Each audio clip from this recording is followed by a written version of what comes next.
Abusin ijuyosong yakajin kot iublay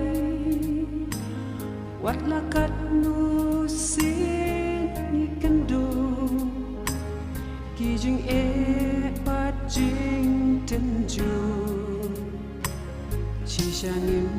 ben snap ni shachko yakiktin it bakodor buồn xin mi pet ri no shaway shaki jing snow pa birthday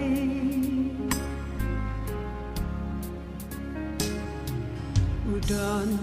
Ha Syndah Jongphi Udip ye jing e Jongphi Uyo iru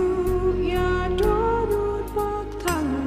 hadu katnu ye jing so pitran Uko batal wa happy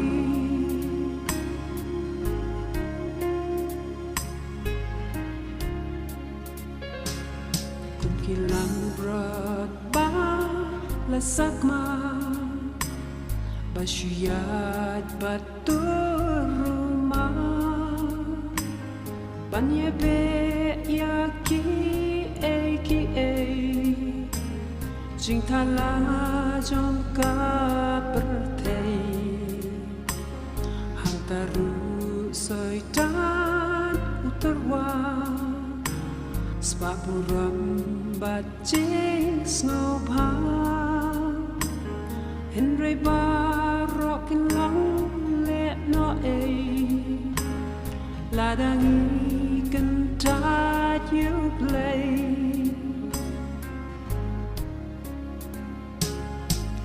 Don Ha Syndah Jongphi Udip ye jing e Jongphi Uyo iru ya donut batan hadu katnu ye jing so pitran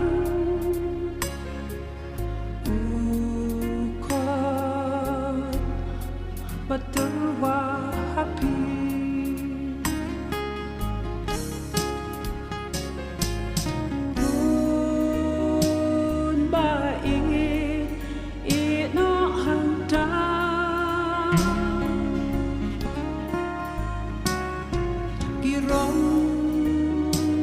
birthday babin tabang Don Ha Syndah Jongphi usngang ye jing yam Jongphi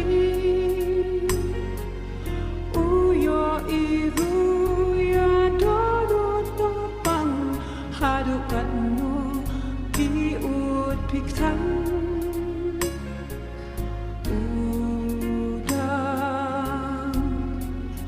Cut it, yeah,